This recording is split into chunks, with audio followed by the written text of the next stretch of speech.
A family is vacationing on their yacht in the middle of the Caribbean Sea.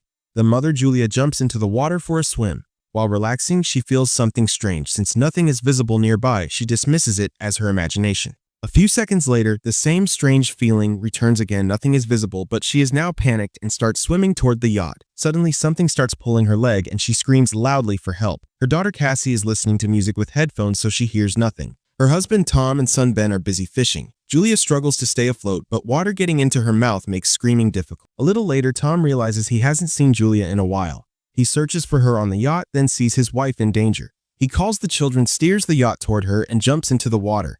He quickly reaches Julia, stabilizes her, and swims back to the yacht. The children pull them both up. The family comforts Julia, but she convinces herself it was probably just the waves. At night, everyone celebrates Ben's birthday. Cassie gets a call from her boyfriend and goes outside with her laptop. In the video call, her boyfriend shows large black clouds covering the city. The call glitches and freezes. Cassie comes to tell the family, but Tom suggests the signal is weak because they are far from land. Just then, everyone hears a sound. They all go outside and see a pod of whales passing by. Tom explains that whales always follow the Earth's magnetic field, but they get confused when a storm is coming. Suddenly, the yacht shakes violently and Ben falls. Tom worries the yacht might be damaged, so he dives below to check. He resurfaces a while later with a large wound on his shoulder. Julia immediately stitches his injury. Tom explains that underwater, he felt like there was a huge creature behind him, but when he turned, he got cut by the propeller. He says whatever it was very large. Tom sees significant damage to the yacht, so they need to call for help. Julia repeatedly tries the radio. Cassie searches for a phone signal, but nothing works. Cassie suddenly sees a strange creature and screams, but it's just Ben playing a prank with a mask on. A while later, the yacht completely shuts down and is stranded in the middle of the ocean. Julia hears a voice on the radio, but the static is so bad she can't understand anything. Tom tells the family they only have 4 days of food and water left and must now wait for a fishing boat. Suddenly, something is detected on the radar and the family hears a strange sound. They all rush outside and are astonished to see several meteorites falling to the ground. There are huge explosions wherever the meteorites land. One meteorite falls into the water near them, and Tom immediately tries to start the yacht. The engine barely sputters to life, but then another meteorite hits the area. The family holds each other tight in fear. Tom then realizes that the fireballs are not meteorites but satellites. At that moment, Ben notices smoke coming from the yacht. Tom checks and confirms the engine is broken. The wind starts to pick up, so the family hides inside the yacht, failing to notice that the compass is spinning wildly. The yacht begins to shake violently.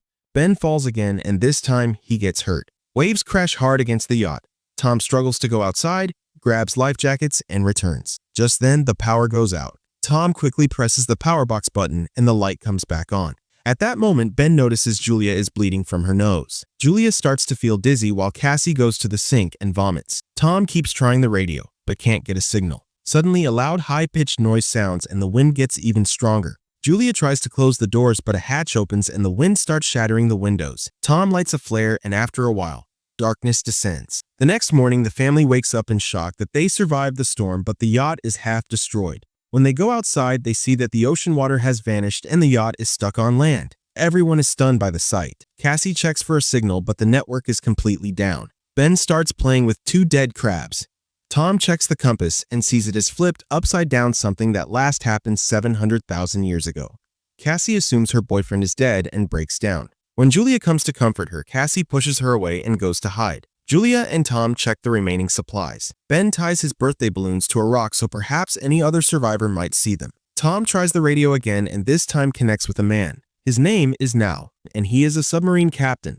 His submarine is also stuck on the land. He confirms that the magnetic poles have reversed, which caused the ocean to recede and the land to sink. He says he hasn't seen any other survivors and that communication systems are completely down. He further says that the poles will reverse again and the ocean will likely return in a week. He warns the family to climb to the highest possible ground because when the water returns, it will be extremely dangerous. He says his partner was killed in the crash and there is only room for 3 people in the submarine. Julia and Tom plead with him to save their children. He gives them his coordinates. Tom calculates it will take 2 to 3 days to reach the submarine. He tells the family to rest well tonight and they will leave in the morning. The next morning, the family is packing their supplies when Tom sees something moving nearby. It is a limping man with a harpoon in his hand, accompanied by a constantly barking dog. Tom approaches him and offers him a bottle of water. However, the man speaks a language Tom cannot understand. After drinking the water, the stranger suddenly hits Tom on the head with the bottle, and kicks him hard in the face. Julia runs in fear, but it's too late. The man has already plunged the harpoon into Tom's stomach. Tom writhes in pain for a moment, and then the man cuts his throat. The man then chases Julia and throws the harpoon, wounding her shoulder. Julia, enduring the pain, runs inside the yacht and tells the children to hide. She locks the door. Cassie and Ben hide inside the sofa. Julia hands them a flare gun and hides in the bathroom with a knife. The man violently slams against the door and finally gets inside. First, he grabs some food and then starts searching the yacht. He heads toward the bathroom, but Julia cleverly slips out through a small vent. The man thinks Julia has run away, but as she starts to creep out, his dog spots her and barks. The dog lunges at her, so Julia stabs and kills it with the knife. Hearing the dog's yelp, the man comes out and is enraged to see his dog's corpse. Meanwhile, Julia tries to get back inside through the other side of the yacht. She climbs up and starts crawling through a broken window, but the man gets there first. He grabs her and punches her hard, causing her to fall. Julia tries to get away by grabbing furniture, but the man kicks her away. He then stomps on her wrist to make her drop the knife, grabs her hair, slams her face into the ground, throws her onto the sofa, and starts strangling her. The children are watching all this. Cassie comes out and fires the flare gun, which hits the man directly. He catches fire and the yacht starts to burn. The children immediately run out, but Julia returns. She kicks him down, grabs the map and the bag, and flees. Ben and Cassie go to their father and cry. Julia sits with them, and the three of them say their final tearful goodbyes to Tom.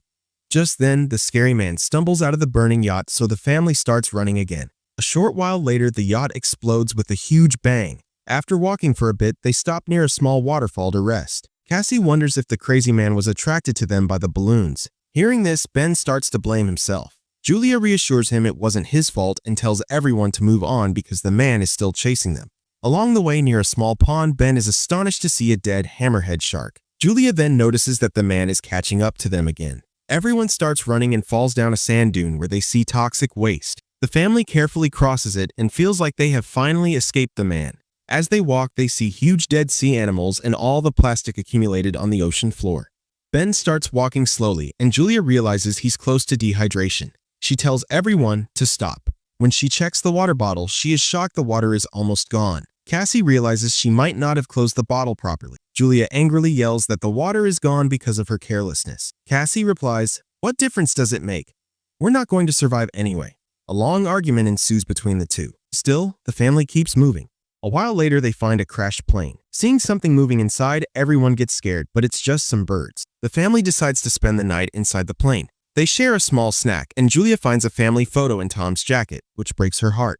Cassie asks, "Mom, what was your and Dad's love story?" Julia smiles and tells her that Tom was her patient at the hospital. Then one day, he expressed his love with flowers and a beautiful poem. In the middle of the night, Cassie goes outside the plane. The scary man tries to grab her from behind, but Julia suddenly pounces on him from the back and kills him by repeatedly stabbing him with the knife. Cassie hugs her mother to calm her down. The next morning, the man's body is covered with maggots. The family notices many bite marks on his body, meaning a dangerous creature is lurking in the area. As they leave, crabs crawl out of his mouth. A few hours later, Julia and Cassie are looking at the map, but Ben quietly walks ahead. Julia yells, "Stop!" But Ben bends down by a pool of water and starts drinking. Julia immediately pulls him out and explains that unknown water can make him sick. The sun gets too intense, so the family covers their heads with clothes. Ben starts feeling dizzy. Just then, they find some old chairs, and Julia and Cassie build a temporary shelter with them. Julia gives Ben an injection and decides they will spend the night there. In the morning, Julia wakes up to a strange noise. She goes outside and sees a large swarm of crabs coming towards them. She immediately wakes the children, and the three start running. While running, they see a large cargo ship. 3 crew members are alive there. One woman wants to help them, but the other 2 men refuse, and they lock the container, leaving the family outside.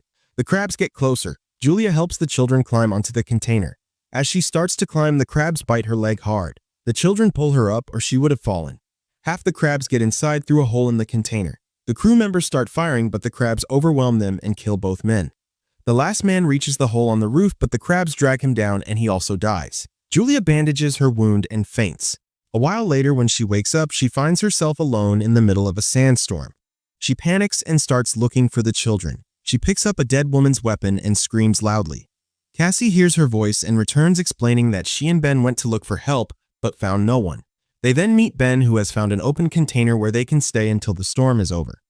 Julia takes Tom's lighter and burns her wound shut, which is extremely painful.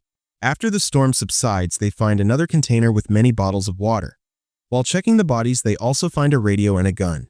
Julia contacts Now and explains the map is lost. Now tells them they were attacked by arthropods, creatures of that region that have gone completely insane because of the lack of oxygen. Now tells the family to hurry, because his instruments calculate the ocean will return sooner than expected and they only have a few hours left. He shoots a flare and the family starts walking in that direction. After a long walk, the family finds a broken toilet where Ben urinates. They finally see the submarine nearby, but to reach it, they must cross a large rocky path. As they pass through the path, the walls start shaking and rocks begin to fall, causing a horrific rock slide. Julia immediately pushes her children aside and steps back to avoid being crushed. Now a wall of rocks separates them. Julia tells the children to proceed without her, but Cassie refuses and insists her mother must try to climb. After much arguing and yelling, Julia promises she will find her children later. Reluctantly, Cassie pulls her brother and moves ahead. The children climb the rocky path and run toward the submarine. But when they arrive, they see Now outside covered in blood. He explains that it's over for him and the children can now take the submarine. Thinking there might be an extra spot, Cassie runs back to find her mother. Just then, Julia sees the crabs approaching and starts firing. She kills a few crabs, but the swarm is too large and fighting them all is difficult. At that moment, Cassie appears above the wall and reaches out her hand. Despite her injured leg, Julia starts climbing quickly. With Cassie's help, she reaches the other side and they both run toward the submarine. Ben is already standing on top and opens fire to distract the crabs until the family can climb in. The crabs immediately start devouring Now's body as soon as they reach it. Julia grabs the gun and continues firing until the children get inside. Once they are safe, Julia realizes the bullets are finished, so she throws the gun at the crabs and goes inside with her children. The family securely locks the hatch and watches the crabs surrounding the submarine from the window. Just then, the ocean returns, so the three immediately sit in their seats, buckle up, and hold each other's hands. The strong waves violently toss the submarine around, causing Julia to have visions of the entire journey and Cassie to vomit. Soon, the high-pitched noise returns and the family passes out. A while later, Julia and the children wake up and are happy to be alive. They unlock the hatch and climb out, seeing that the waves have dropped the submarine into a ruined city. This suggests a hope for survival and a new beginning, and this is where the film ends. Don't forget to subscribe to the channel and hit the bell icon so you can keep getting more fun videos like this. Thank you for watching.